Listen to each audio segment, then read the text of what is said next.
Welcome to the ORS Virtual Scientific Session, The Impact of Metal Additive Manufacturing Technology in Orthopedics, organized by Drs. Jonathan Gustafson and Marcus Wimmer. I am pleased to introduce today's session organizers, Drs. Jonathan Gustafson and Marcus Wimmer, both of whom are affiliated with Rush University Medical Center in Chicago. Dr. Gustafson completed his PhD in bioengineering from the University of Pittsburgh in 2017. He is currently an instructor in the Department of Orthopedic Surgery at Rush. Jonathan is an active member of the musculoskeletal community, serving on the implant section of the ORS, while also serving as an editorial co-chair of several committees of our educational partner, Hubble. Jonathan's research is focused on joint biomechanics and developing predictive models of joint motion using advanced computational modeling techniques. Dr. Wimmer is the current chair of the ORS Orthopedic Implant Section. He is the Granger Director of the Rush Arthritis and Orthopedics Institute. He holds the titles of Professor and Associate Chairman in the Department of Orthopedics and has joint appointments in the Departments of Cell and Molecular Medicine and Division of Rheumatology. Dr. Wimmer's research focuses on the phenomena between interacting surfaces in natural and artificial joints. His research interests have been in joint biomechanics related to joint health. At this time, I am happy to present Dr. Jonathan Gustafson. Thanks, Cherie. I appreciate the very, very warm introduction, and I'm very proud to be able to introduce our speaker. I'd like to take a moment, though, to thank the ORS for giving us an opportunity to be able to bring Richard here on board and talk a little bit about his work. In saying so, I'd like to introduce our speaker, Dr. Richard Van Arkel. Richard has a master's degree in engineering design from the University of Bristol, and he received his PhD degree in mechanical engineering from the Imperial College of London, where he's now working as a lecturer, which is a role equivalent to assistant professor here in the US. His research focuses on orthopedic systems, specifically applying engineering methodology to determine the impact of surgical interventions on joint biomechanics, seeking out the function of those implants and how new technologies such as additive manufacturing, which is the emphasis of today's talk, can improve treatments. He is a past winner of the Journal of Orthopedic Research's Excellence in Translational Science Award and the International Society for Technology and Arthroplasty's Biomechanics Award. His research is currently supported by the UK Research and Innovation, as well as various philanthropy, as well as industry funds from Depew Synthes, Zimmer Biomet, the UREN Foundation, and the Sackler Trust. And I'd like to personally say that I've had the honor of being able to meet Richard back in 2018 when he and several of his colleagues got to visit us at Rush University, and it was just quite the pleasant experience. And I'm really excited to hear more about the exciting work that Richard's been undertaking over the last 2 years. So Richard, with that, please feel free to take it away. Thank you for that very, very kind introduction. And it was great to come and see the amazing work you're all doing at Rush 2 years ago. It was a really, really great visit. It's great of the ORS to host this session, and I was honoured to be invited to give you this talk today. We're going to talk a little bit about additive manufacturing, or a lot of it about additive manufacturing. I'll start by giving a general overview of the technology in general, and I'm going to just make the assumption you can see my slides okay and everything's loaded up nicely. I'm seeing them off from Jonathan, so we're good to go. Relating to this presentation, there's some patents and research support from Renishaw. Related outside, I've got research support from Depew and Zimmer. I'll start by overviewing the general technology. I'll talk through some of the impacts we see already in the clinic. I'll show you how it works. I'll discuss why it's great, and then we'll do a bit of a warts and all discussion of why it's not so great. And then I'll start moving on to some of the research we've been doing in the last couple of years. And I'll highlight some of the ways we're overcoming the limitations with the technology, and then some of the exciting outputs we've developed with, such as purpose-designed implant fixation, and the way we can manipulate the way bone is adapting around implants. And then I'll finish by just touching on something we're doing to try and improve the way we can develop this technology, and some of the steps we're taking to improve the way we test these implants in the laboratory. So additive manufacturing has been around for a long time. So it started being investigated back in 2007 is when you start to see some research hitting, and there's clinical trials been started as early as 2010, and we start to see impact with things like treatments for osteosarcoma early in the 2010s, and things like an acetabular shell coming in at a similar time, and now we're seeing tibial trays, spinal implants. I've selected a few just to give you an idea of the stuff that's currently out there. These weren't selected because I'm either endorsing them, nor because the other ones aren't in any way as good. It was just me picking a random selection of some of the clinical technologies we see. And it's really, really great. You see that you've got open porous structures where bone can grow into the implant, and it's really changing the way cementless fixation can impact arthroplasty. A lot of these technologies look like a lot of the arthroplasty components that have been around for a long time. Obviously, the osteosarcoma one looks very, very different, but that's a very different patient group.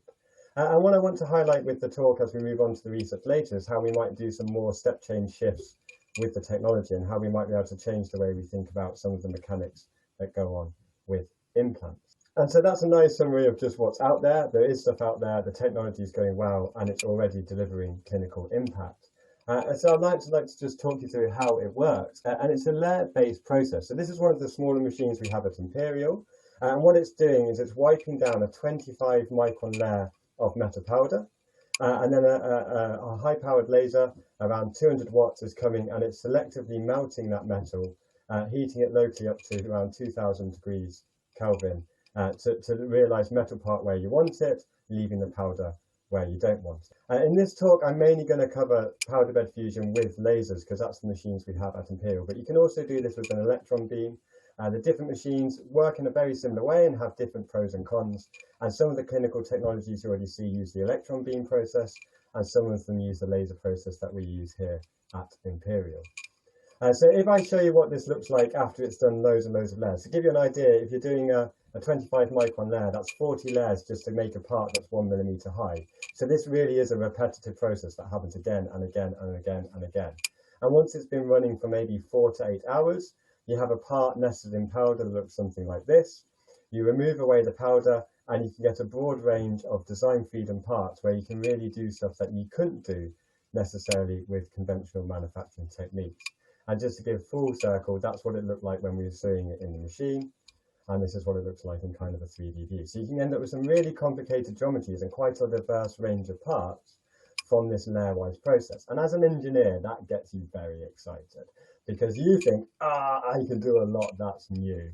So this is just an example of kind of the scale we can go and the level of repeatability you get. So this comes from a colleague who used to be in our research group, but launched a spin-out company to realize the kind of the CAD processes needed to deliver this sort of thing. But this is a regularly repeating porous structure manufactured to the scale similar to the volume of your pelvis. And if you look at the level of detail that's realized in this part, it's really quite phenomenal that the engineering technology now exists, that this is a manufacturable part in titanium in an orthopedic alloy grade. And that's really, really exciting because we can do large scale repeatedly with insane amounts of design freedom. That's the good side of it, but what's not so great about it is it's still just manufacturing. So I'm going to do kind of 5 examples of why it's a challenge and why when you buy one of these machines, you need to just invest the time to understand how it works, what it's doing behind the scenes, because there's lots of scope to churn out absolute junk that could look very, very, very pretty. So the first one is you can build absolutely anything you want, provided it's not flat. So if I show you kind of the general build direction, so I'm starting building from the bottom and I'm layer-wise building upwards. We've got features, say, if it's angled anything above 30 degrees, it starts to build okay. If you have something that's flat, you're going to need to add support, you're going to have structures that you're going to need a way to remove, otherwise it doesn't build. It sounds like a baby limitation, but this can really impact the way you think about design for manufacture, because it can really influence the quality of the parts. And just to show you kind of what it looks like, this is a really unglorious part. But you can just see where it was flat, we get build defect. It looks nothing like the CAD geometry, but everywhere else it's looking pretty good. This is a prime example of what it's like to be an engineer with a tool that runs overnight and you need to build something for another lab experiment. You're abusing the technology by just bodging something for the lab. This is not a great research output from additive manufacturing.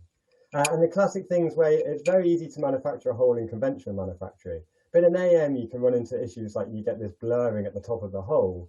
As a consequence of it becomes flat as it reaches the top of the hole. So it's amazing how it's such a simple thing to state as a limitation, but it really impacts the way you have to plan your parts and how you design them so you can avoid these defects translating through into your end product. The second one is when we're saying we're heating up to over 1900 Kelvin, that's a serious amount of heat, very locally delivered for a very short amount of time, and then it rapidly cools. And so here we've fitted a thermal camera into one of our machines while we run it, and you can see kind of the temperature gradients you get across the part. And this large temperature gradient with rapid heating, rapid cooling, and differences across the part leads to lots and lots and lots of heat stress. And parts can literally ping when you take them off the plate and snap into another shape as a consequence of the heat stress. Now you can deal with this. You can do heat treatments, you can design the parts, and you can plan how you put them on the plate to stop this being an issue. But if you don't deal with it, you can end up with some absolute solid metal junk. So again, this is a part that didn't need to be manufactured, but I was just being lazy and trying to get a quick part for another lab experiment. And you can see that what it should have looked like is on the left, but what I ended up with was a warped metal junk. It's still solid metal, but it looks nothing like what I intended, and that's purely the consequence of heat stress. But it's still fused solid metal. That's mechanically strong. It's just garbage. But this can also happen on the small scale in your parts, and it can be less observable. And it's a consequence of this it's a very impressive process that's working. We're going to go further into the doom and gloom before we pull out. And it can look good on the outside, but it could also be absolute junk on the inside. So this is me looking at a porous structure with a micro CT scanner, and the black voids are literal areas where there's a lack of fusion and there's a void inside the part. And so we have an internal defect now. Now that's quite scary from a regulated perspective, that you could have defects hidden inside the part that you wouldn't be able to see with a visual inspection. And this is true for porous parts, and it's also true for solid parts. Now you can tune the laser parameters and you can optimize the process so that you don't get this. But you also, if you just roll in and you use standard things and you don't look into it, it could just be there hiding in the part. And that's scary at the same time as the great opportunity. This is a nice one where I'm working with Rush and we're exploring how different laser parameters can influence these internal defects. And we can look at how they also influence the microstructure. And that's the next thing that's very different about additive manufacturing. It is metal. It ends up being solid titanium. It can be solid cobalt chrome. It can be a medical alloy. But the microstructure can be very, very different to conventional manufacturing. Now, you can do a lot about that. You can do heat treatments. You can change it. But again, you have to understand what you're doing to make sure you get the engineering right. We're going to go slightly further into the doom and gloom before we come out into the excitement of what we can do when we get this right. But you can also, there's an impact of if you change laser parameters, you're not just changing the porosity, the mechanical strength, you're also changing, say, things like the corrosion potential. And again, it's really nice work that I'm doing over with the Rush University Medical Center, looking at how laser parameters are influencing the way these will perform in the body. I excuse my English pun. It amused me, it tickled me when I was writing this slide to say potentially inferior corrosion potential. But now I see it up there, I'm a bit ashamed of myself. And then the very last thing in my doom and gloom is the surface of the implant is covered in semi-fused powder, which it can give you a headache in terms of what if that came off, and it can also give you a headache in that's a lot of crack initiation sites for fatigue. And so if I show you also if this looks with an SEM, you can see that these are literal balls of powder where there's enough heat for it to almost sinter onto the mechanical strut, but it's not fully melted in and it's not become the solid titanium. So there are a lot of challenges. They are all addressable if you get the engineering right, but it's important to stress that you must get the engineering right before you explore the applications, because otherwise this stuff could be going on in the background. So I'm going to show you how you can overcome a few of these. I'll start with that last one where you've got these surface particulates or semi-fused powder on the surface. You can very easily remove them with a post-processing process such as, say, electropolishing. Now, classically, you could do this with HF, hydrofluoric acid, you dunk it in and that dissolves anything. But if anyone's ever worked with hydrofluoric acid, you know that's not something you'd undertake lightly. And it's a very scary thing to propose something that's going to go into the body, and you're also proposing to use hydrofluoric acid on it. That's a scary combination to think of, especially with lots of pores in an implant. But we've also shown you can achieve the same polishing effect using relatively harmless solvents by just setting it up with the right load cell components. So we use deep eutectic solvents and we can polish these away. We can actually do varying degrees of polishing. It's a very controllable process where if we increase the amount of polish time, we can get it to the point where we just remove the semi-fused particles all the way up to a mirror finish. And that's nice, because if you think actually in orthopedics, if we're thinking about bone ingrowth, we don't actually always want it to be polished. We want to keep some roughness so that the bone can integrate with the implant. We just don't necessarily want it to be covered in semi-fused particle. And what we have is a very controllable process that allows us to change the surface amount of semi-fused powder. And the really nice thing about the process we've developed is we can actually 3D print the cathodes themselves. And the kind of the effectiveness of the polish is very tuned by distance. So we have an opportunity where if you want to polish one region but another, you can make the cathode be the inverse of your implant shape, and you can start to tune the way it works. So there's lots of ways we can work around limitations. It just requires engineering in the background that doesn't necessarily get seen when you present the final result. The other one is the one where Umar has just finished his PhD in the group, and he showed really, really nicely that if you can take one of the limitations, such as you can't build flat, and you can dodge it by saying, well, I just won't build anything that's flat. So this is kind of a biomimetic porous structure that looks a lot like trabecular bone. And we first got around building structures by just removing anything that was flat. And that way you don't get any build defects and it builds reliably. But the result of that is something that's heavily anisotropic. And so it's much stronger in one direction and much higher stiffness in one direction than it is in the other, because it's no longer symmetric, homogeneous style isotropic structure. What Umar's shown, and it's just been accepted for publication in additive manufacturing, is that if you carefully tune the design, you can tweak it so you can end up back with isotropic properties. And suddenly what was a limitation now turns into an opportunity. Because what we have now is a spectrum where if we want it to match bone, where bone isn't always isotropic, we can be not isotropic. But if we also want it to be isotropic and we want it to be uniform properties, we can. And now we have a spectrum where you can tune the way the biomaterial behaves to match the way bone behaves. And so it was a negative feature of the printing process that clever Umar has now turned into a positive feature that becomes a design tool for engineers. And so let me show you some of the stuff we've been doing with this one. So this is one that we sent to the Journal of Orthopaedic Research a couple of years ago, and I'll slowly work towards some of the more recent stuff we've been doing in the lab.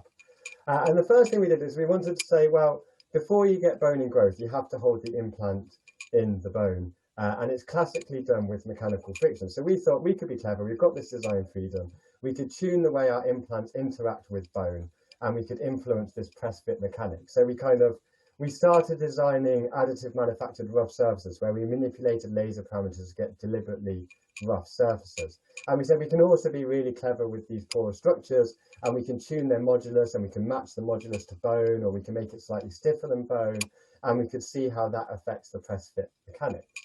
And then we did a lot of this, and we really played around with these settings. And we tested them in synthetic bone. We'd take an 8mm peg and just push it in to understand how these different surfaces influence press fit mechanics. And what we found is actually kind of a repetitive trend. So you've got kind of the amount of force it takes to insert the implant on the left, and increasing levels of interference fit by effectively making the hole I'm pushing the peg into smaller.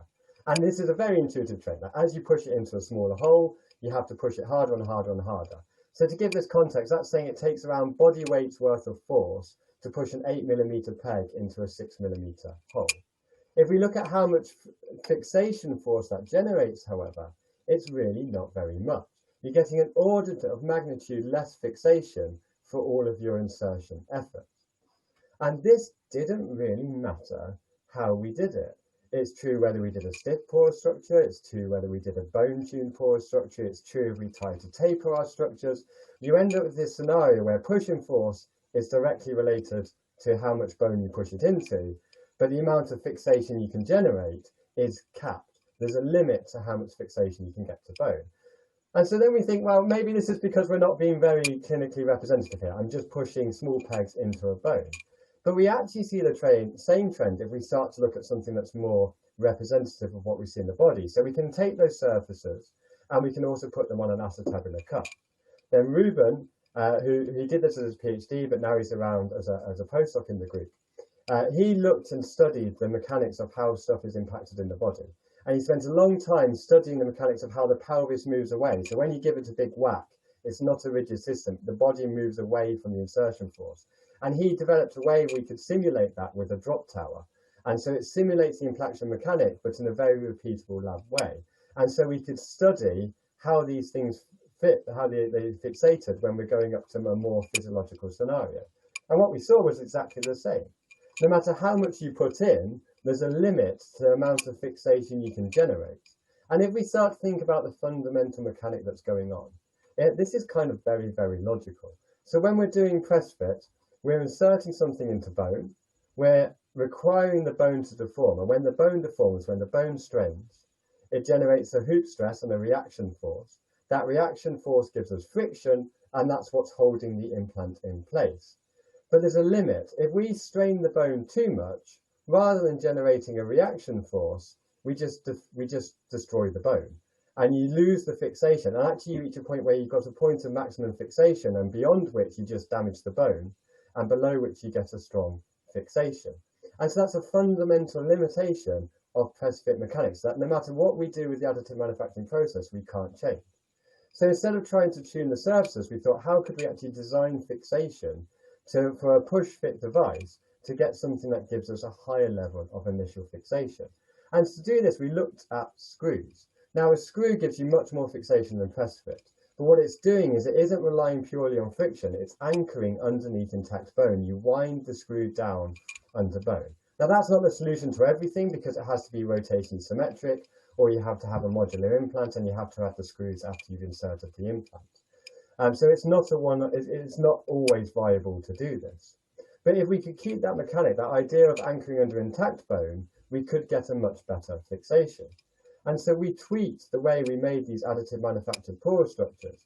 And we thought, if we gave them if we, instead of making the bone be flexible, if we made the implant be flexible, we could start to anchor underneath intact bone. Rather than asking the bone to deform, we asked the implant to deform. So we've got an outer length, that's going to be what fixes into the bone. But we also gave our implants an inner length. And now we've got a deformable feature because we've added a degree of flexibility to our titanium implant, which is enabled by the additive manufacturing process, which gives you that desired flexibility. And if you look, this is an 8mm peg going into an 8mm hole. You can see that I'm not doing anything to the bone. The bone is intact, the bone is protected, and my implant's deforming as it goes in, and then it can anchor underneath intact bone. And if we look at how this behaves when we start to do it in cadaveric bone, we get a complete inversion of the classic press fit mechanic. So a conventional press fit peg, it takes a hell of a lot of force to put in. You have to really whack it with a hammer, and you're limited to how much pull-out force you can get. With this opportunity, it's very, very easy to push it in, because it just requires a little bit of force to deform the implant. Then it anchors under intact bone, and the thing just won't come out. To the point where surgeons turn around and say, well, what if I cut it up? How do I get that out? And then they start to get scared for different reasons. And kind of, I can show this graphically, and we can show this with numbers, but kind of to really just emphasize, this is literally just a case of something you can push in with your thumb, and once it's in, it just won't come out. And kind of the nicer way to demonstrate that is with a video. So this is a bit of tongue in cheek. I used to kind of, I was saying to one of our PhD students, you can push it in and hang off it. He told me to just go ahead and prove it. So we went down, we're in a mechanical engineering department, we have a pit garage where they do lots of stuff on automotive. And so we went down to their loading beam, strapped some bone foam to the loading beam, and took 2 of these press fit pegs. And then I was a guinea pig to put money where my mouth was, and I wanted to prove that you can literally just push this in with your thumb. You don't need any hammer, you don't need any mallet, it just slides in very easily. And then once it's in, the thing just won't come out, and you can literally just hang off it. There was a very nervous moment there when I wasn't quite sure if it was going to work. But anyway, it all panned out nicely, and I got away with it. So it's fixation that you can push in by hand, and once it's in, it just won't come out. But we achieved that by fundamentally changing the way we thought about fixation in implants, and saying, well, why don't we can control a lot more what we do with the metal, and we can control the strength of our implant a lot, but what we can't control is the bone medium. So why don't we shift the deformation onto what we can control, rather than asking the deformation to come from the bone? Next, I want to just show you kind of once it's in and once it's initially fixed, how we can manipulate the mechanical environment around the bone, and how we can optimize the way that bone will grow in and the way that bone will adapt over time. And so again, this was Shaz. He did this for his PhD, Shaz Gauss, and he spent a lot of time working out how machine parameters resulted in mechanical strength and resulted in a high quality strut that we could feed into our porous structures. And he really spent a lot of time doing this. And the result was we could relate machine parameters to mechanical properties of a porous bone foam. And we can do this right across the spectrum. So we can tune right down near the lower limiter that you'd expect with trabecular bone, and we can go up beyond where we want to go just by tuning what we feed into the machine. All for the same porous structure, we're just manipulating the thickness of the struts to get different mechanical properties. And what's really nice to see is that we're getting the same modulus as trabecular bone, but we're producing stuff that's slightly stronger. And that gives you confidence that the trabecular bone, you're not always fracturing your bones. So it gives us an indication that what we're producing is the right sort of mechanical strength that it can cope and survive in the body. And Chaz took this a lot further. And he went to the point where he said, well, if you can take a CT scan of a bone, you can map that to parameters in the additive manufacturing machine, and we can make a biomimetic structure. And he did this match study where he took the mechanical properties, he made his lattices, and he tuned them to the bone. Then he took the exact same bone core and tested it in the exact same setup in the lab and showed that we can really manipulate bone almost to the letter. So this is just two of those samples. And what you can see is we have our porous biomaterial, we have the original trabecular bone, and you're getting almost a perfect match in stiffness, a perfect match in failure mechanics, and a perfect match in strength. So you really can, just from a CT scan, design something that behaves exactly the same way as the bone that's coming out with the implant. And this research went further. They then went on to kind of look at how this performs in an animal model. And so they took a CT scan of a living animal, they looked at what the mechanical properties were, they tuned that to the bone, implanted it, and measured the bony ingrowth.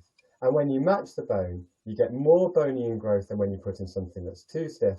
And actually, if you go further the other way, and if you put in something that's less stiff than bone, you actually overstimulate bone and you get even more bony ingrowth, which is really, really exciting because we're showing we can change our lattice structures, we can change the mechanical properties based off a CT scan, and you can tune the mechanical response of bone. So that's kind of where that initial, we've got the initial fixation in the bone, you've then got the way the bone grows into the implant, and then we can take a much longer view and can say, well, how do we manipulate the bone remodeling response? And a lot of people have done stuff in this field. So I think this was first appeared in maybe 2017. Ravnajad published something in JOR that looked a lot like this. So this is kind of a bit of Me Too work from us where we're saying, okay, we can also functionally grade lattices. We can replace a bit of a femoral stem with a lattice structure. We can show, we can reduce the stiffness of our implant, and we can show that that reduces the remodeling response. So this is kind of, this is computer data, this isn't lab data. But we can just show, if you compare the way a solid implant performs to the way a reduced stiffness implant performs, we can move it out of the remodeling zone, and we can remove it out of the stress shielding zone, and we can protect the bone that's classically lost following a hip replacement due to stress shielding or strain shielding, depending on how you like to think about it. But as an engineer, this slightly scares me. It looks nice, it looks cool, it's nice and funky that we can say we can tune this, but I get very, very scared by this because the total hip replacement, you see tension all along this outside face. And when we have a transition from something solid to something porous, we have a massive crack initiation site. So we've got a tensile face with a crack initiation site, and we have a long-term effect. And that is a very, very, very scary prospect, which isn't the same for a tibial tray, and it isn't the same for an acetabular cup, because the tensile faces on those implants are on the inside where it's highly polished. But here on the stem, the tensile face is literally on the point where we join our solid to our porous, and that is scary. So we also ask the question, well, what we don't actually, we can add porous structures, but that's not actually the goal. The goal isn't to add a porous structure just because we've developed all this ways to add porous structures and tune porous structures. What we want to do for the long term there is we just want to make the stem less stiff. And so what I want to show you is we can also reduce the stiffness of the stem without changing its external shape at all.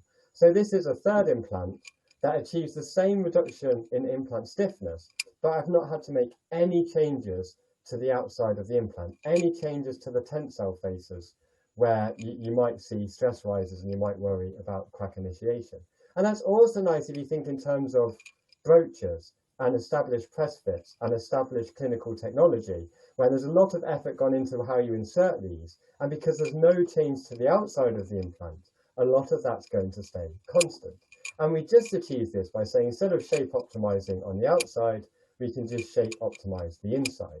And so we fed into an implant gait cycles, sit to stand, stair walking, and we actually just tuned the inside geometry of the implant to remove material where it wasn't needed, but keep enough of material in the main loading pathways so that it has the mechanical strength it needs, such that it's a strong enough implant. And so these two things have exactly the same overall stiffness. One's achieved with a porous structure, the other one's achieved by topology optimizing the inside of the implant. And what was really funky, and it was a total fluke, is that we ran our optimization by feeding in gait, stair climbing, stair descent, sit to stand.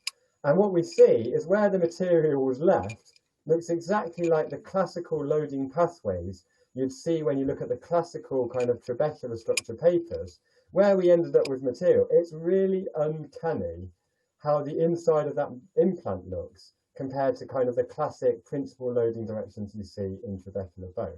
And so we've almost done kind of the classic mechanobiology you think about bone remodeling, and we've remodeled the inside of our implant so it's only got material where it needs and it doesn't have material where it's not needed. And that reduces the overall stem stiffness without changing anything on the fatigue critical tensile faces.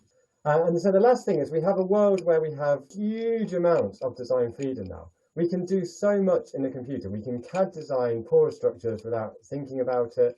We can optimize the internal shape of implants. We can change the way they fixate. And every time we want to do this, what we really are interested in is how living bone responds to these changes we're making with our additive manufactured implants. But the classic way we'd test this is either to use cadaveric dead bone, or to use a synthetic bone like sawbone, or to use a finite element model and look at the way it responds. So what we've been playing around with recently is if we kind of borrow the methods we saw in kind of the early 2000s, where they were keeping cores of trabecular bone viable in the lab, we asked if we could start combining that with an implant, could in the lab, in vitro, without having to do an animal test, which is a much more now rapid way to test these structures, we asked, could we start to measure bony adaptation around an implant and into an implant in the laboratory? So here we take stuff from the slaughterhouse, we get it to our lab within 2 hours, and we keep the bone viable by giving it media and antibiotics, and we feed it into a mechanically stimulated bioreactor. And what we can see is that when you mechanically load into our implants in the lab, we can start to measure for the first time bony adaptation in a lab environment around the implant. This is something we can run in just 3 weeks. It's something we can run across multiple samples at the same time. And for the first time, actually, maybe we can start to narrow down this massive design freedom we have into objective implants that are really going to manipulate the way that bone responds. And I think that's kind of where I want to stop. So I kind of given you a whistle-stop tour through a chunk of stuff we're going on. I started by talking about some of the amazing things we see in the clinic already, where we see this technology translated and we see it having great impact already for patients. We talked a little bit on how the process works, and if you think what it's doing, it's asking a laser to melt metal at 2000 degrees Kelvin, which is a kind of a fundamental thing, which is pretty amazing that the technology achieves that. And as a result, there's lots that can go wrong if you don't spend the time to work out how to make it right. And so it's important you understand what's going on. It's important you invest the time to understand things like the microstructure, to understand the way you should support these things and design these. And you can invest the time to overcome those limitations, to move it to a point where we can start to apply the technology in a beneficial way. So then what I showed you is I showed we can manipulate the way things fixes in the bone originally, we can manipulate the way bone grows into an implant, and we can manipulate the way that bone will adapt longer term. And I'm hoping that by measuring bony adaptation in the lab, we'll really be able to start honing this down into stuff that will really fundamentally change the way implants fix in bone in the body. Clearly, this is not a one-man show. The guys over in Rush, first of all, thank you to Jonathan and Marcus for arranging this session and inviting me to speak here today. Thank you to Robin, Mozart, and Alejandro, who are doing loads of great stuff looking at these microstructures and telling me how I should set up these laser parameters to control what's going on in the inside. And then clearly, anyone who works in this field will know Jonathan Jeffers, and it's definitely, I did very little of that lab work. It was all done by the names that appear up on that screen. If you're interested in the work, follow us on Twitter. So thank you so much for joining the talk today. Thank you so much for paying attention, and thank you for giving me the opportunity to speak today. Thank you. Thank you very much, Richard. That was a really, really great presentation, a really nice overview.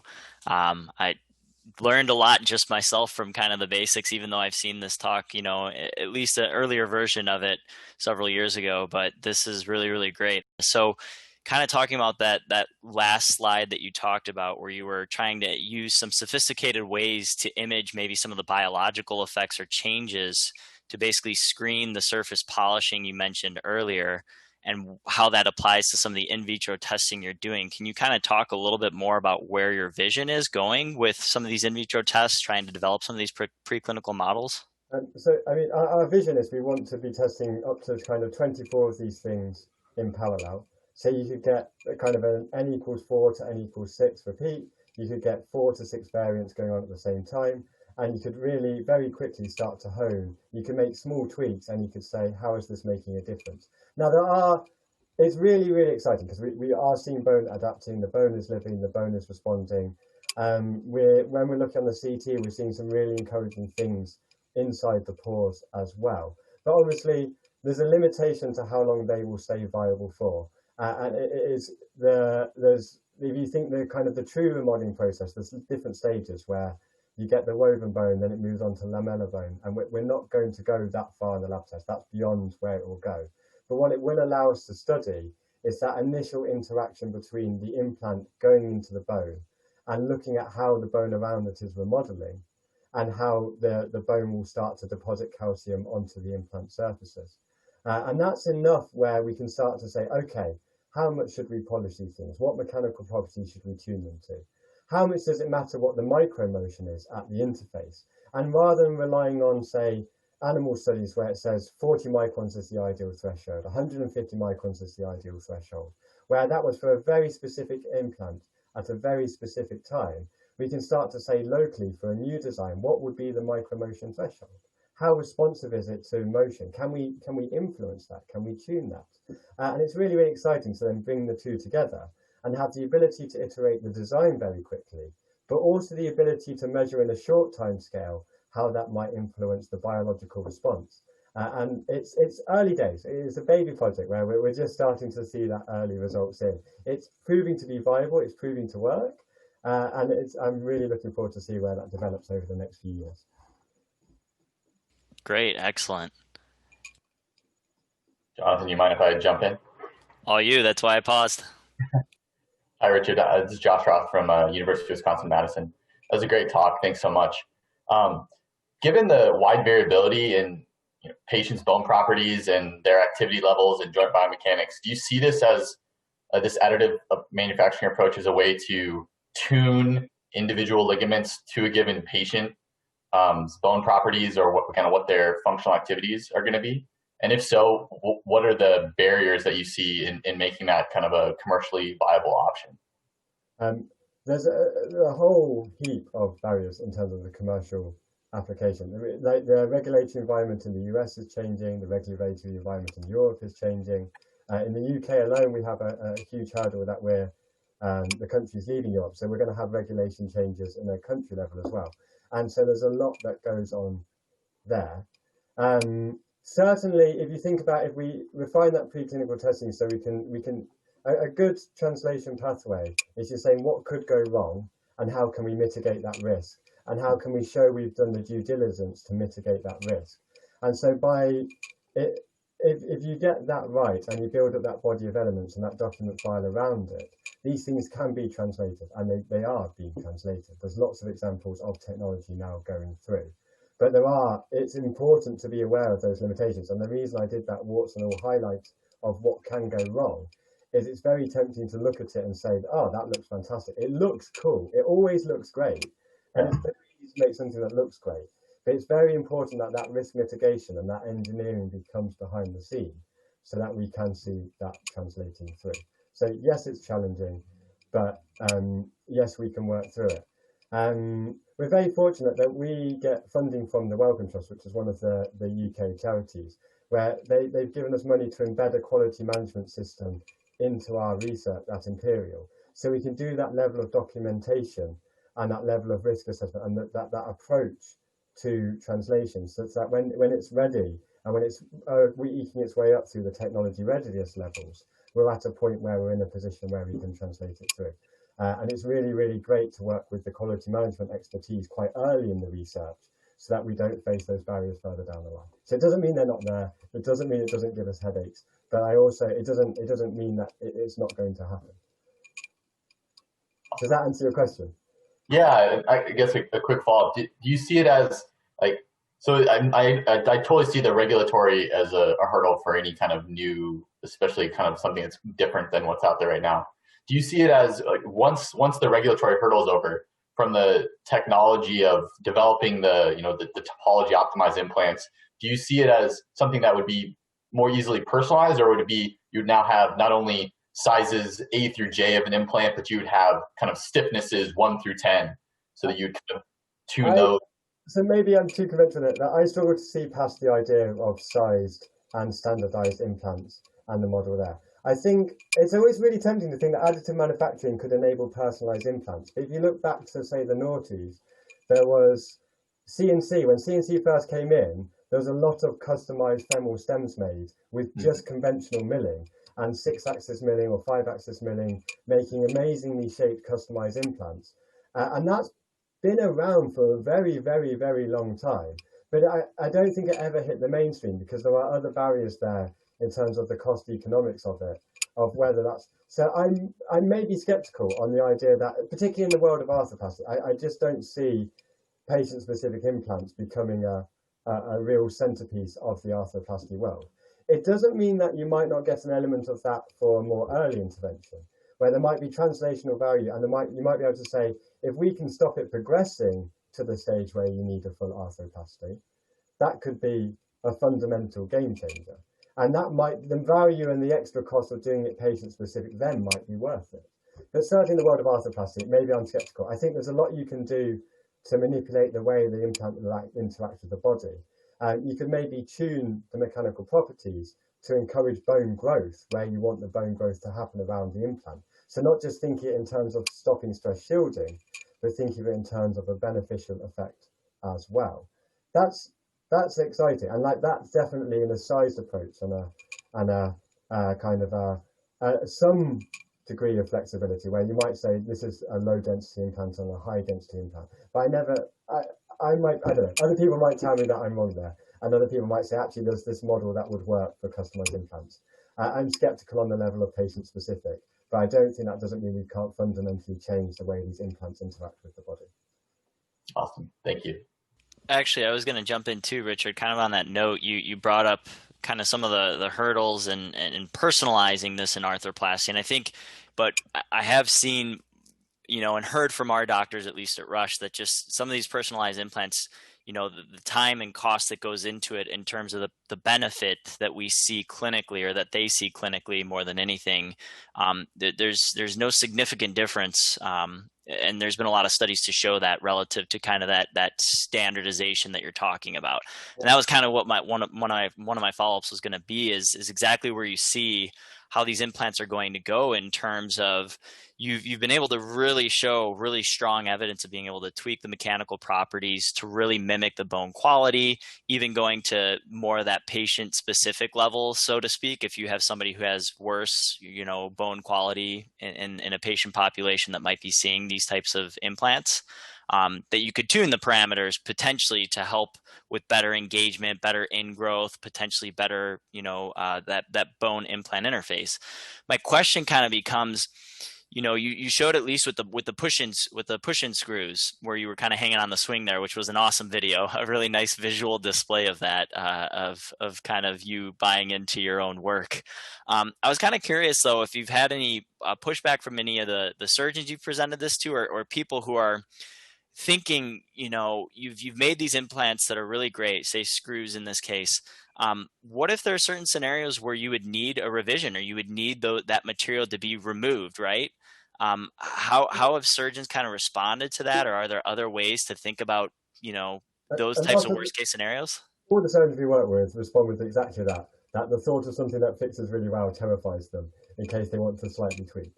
But it's also, this is a problem clinically already. If you have a porous coated implant that is ingrown and you need to remove it, that is a modern day revision challenge where you can have to remove an implant that's well fixed for other reasons, such as instability. So the implant itself could be well fixed, but you need to revise for another reason.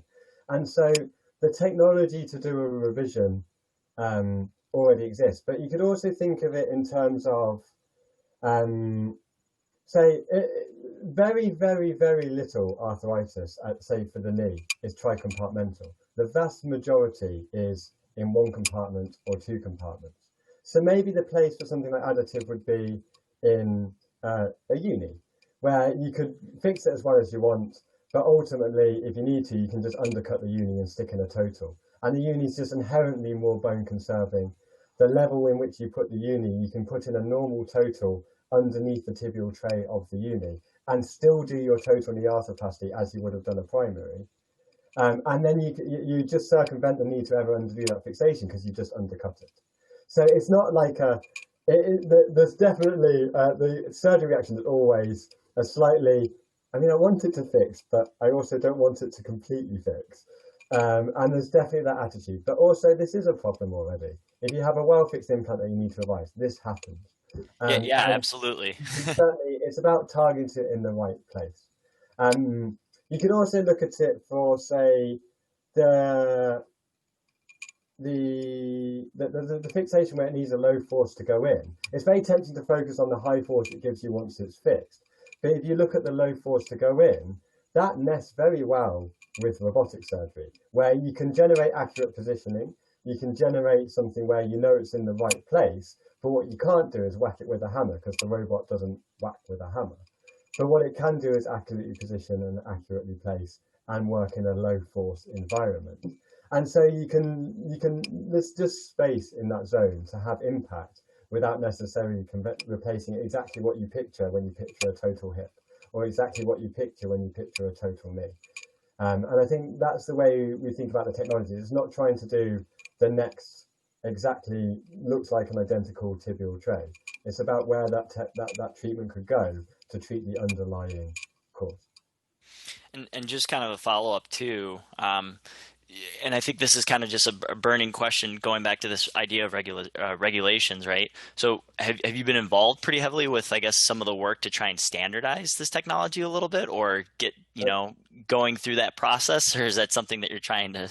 It's actually one of the beauties of linking up with your lab is your experience with working with ASTM, working with the regulatory bodies is very, very high. And so I was absolutely delighted when Robin said, we can start to run some of those samples through our lab and we can start to advise on that, because it's great, because there's no way you can cover that full spectrum of challenges in isolation. It's just not something you can do by yourself. And so it's really, really nice to work with people who have that expertise and have that knowledge base and work with them to make sure we're doing things right.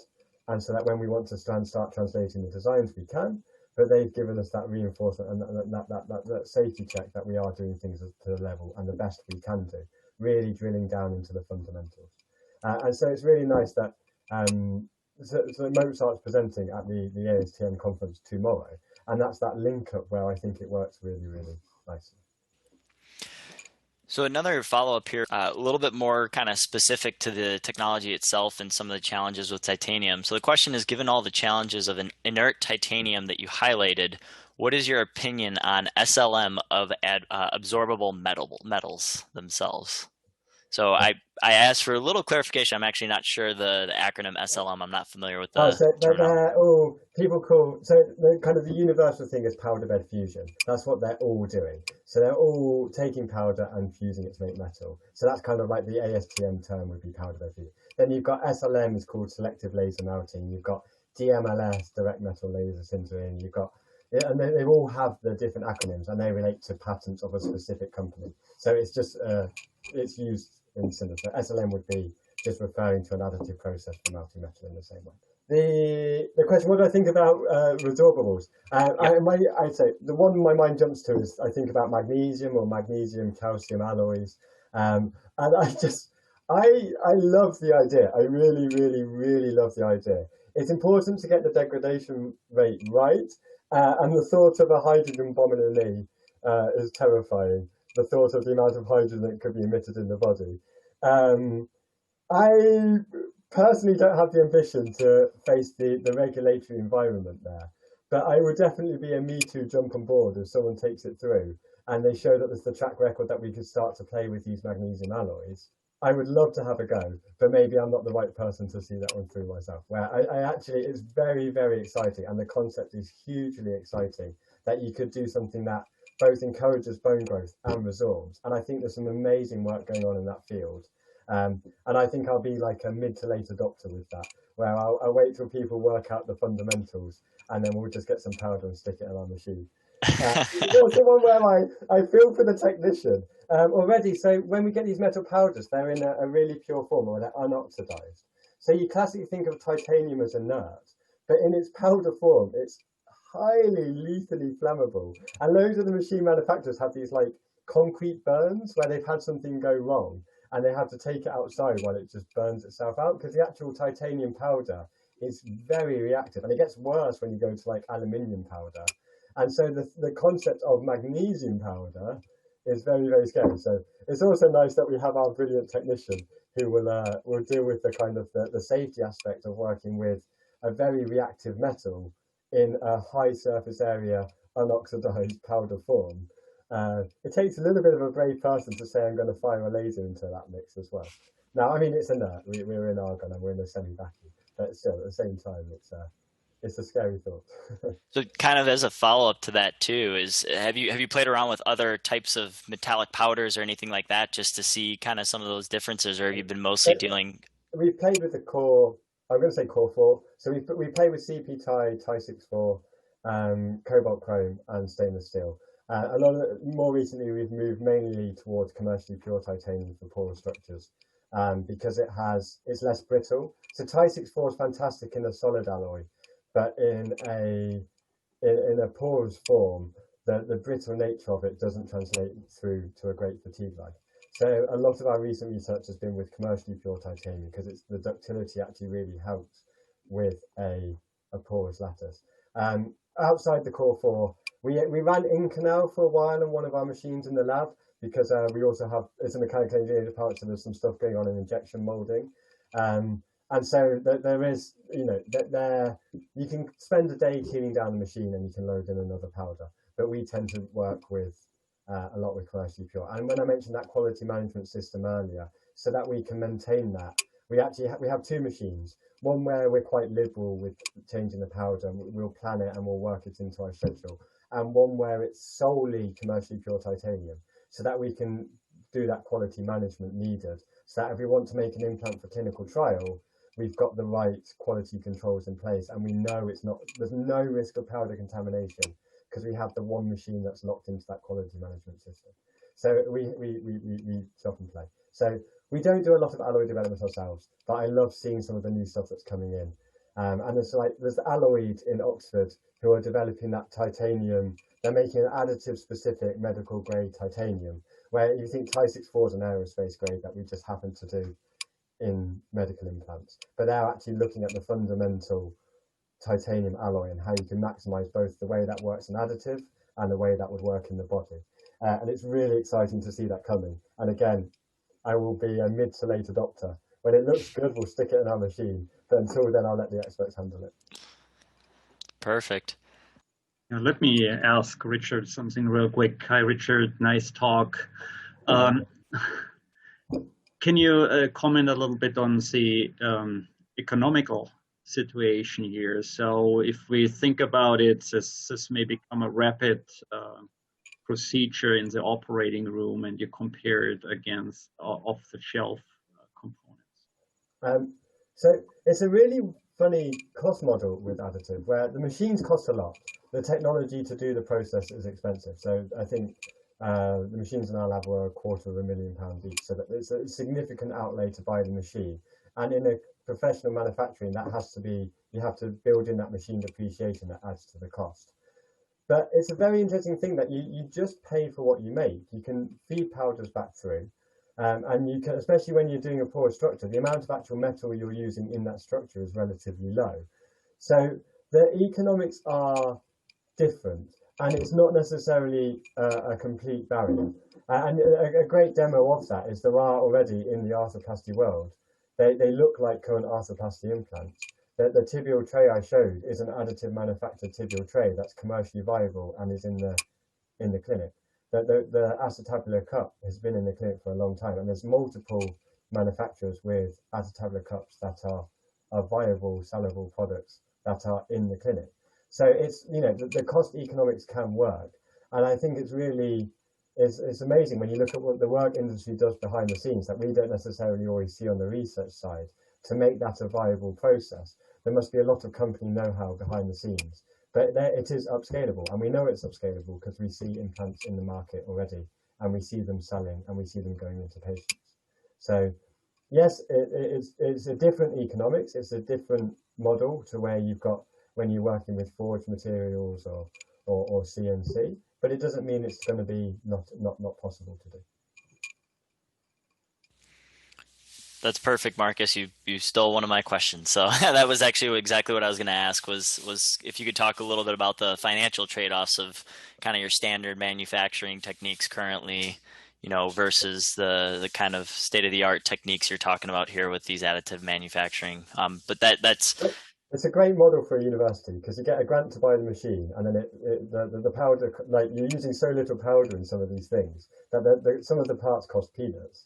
But you know, you've got a nice government agency who dropped £1 million into your lab to buy it on the outlay. So it's a great model for universities.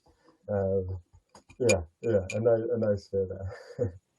Oh, that's excellent. I'd kind of, I guess, end on just one kind of overarching question of kind of where you see the very next thing we can kind of be expecting out of your lab, right? So kind of that next step. You teased us a little bit with that last bit, and I thought that was very exciting to see some of the imaging techniques. A lot of our research effort is going on that lab model. Okay. And I'm hoping we're going to be sending through the stuff we've been doing on the polishing, and we're going to send through the stuff we've been doing on the stems. That's kind of just tested, like a taste of what's to come. But there's other stuff in the background, and I always am on what to disclose because you want to get it to a certain level of readiness. Absolutely. Well, I was just going to say, though, too, people should be on the lookout for your 2 recently published papers that were accepted. We talked about a little bit earlier before this started, so congrats on that. They're all in the compartmental in the arthroplasty world. So both of those, we're both showing. There's one that's really exciting where it's showing that actually, if you combine unis and PFAs, you can get mechanics that look really great compared to the mechanics of the total. And there's another one which shows just the kind of the rarity of tricompartmental arthritis. We did a systematic review and meta-analysis of it, and it's really, really, really rare. Most people either have uni or bicompartmental disease, and if you think as a researcher, the opportunity there, where currently 90% of the market is total, where you're taking knees that have very little, like they have very focused arthritis in very specific places that's causing a lot of pain. There's a lot of opportunity to make something that doesn't look like a total to treat that, because the majority of patients who require arthroplasty don't have total knee arthritis. They have something else. And so it's in a different agenda zone where I work with a very partial knee arthroplasty heavy surgeon who's absolutely superb to work with. That's super exciting, and congrats again. And we really appreciate you presenting today. I just wanted to thank Richard again for taking the time today to be able to present. I know it's a little bit late out there in London, but we definitely appreciate you coming together here and telling us about the great and exciting work you've been doing. Thank you also, Suzanne. It was a very, very pleasant experience coming in to do this talk. Thank you for the invitation. And it was a real honor for you guys to reach out and ask me to come and do the talk. So thank you very much. All right, perfect. Well, thank you everybody for attending.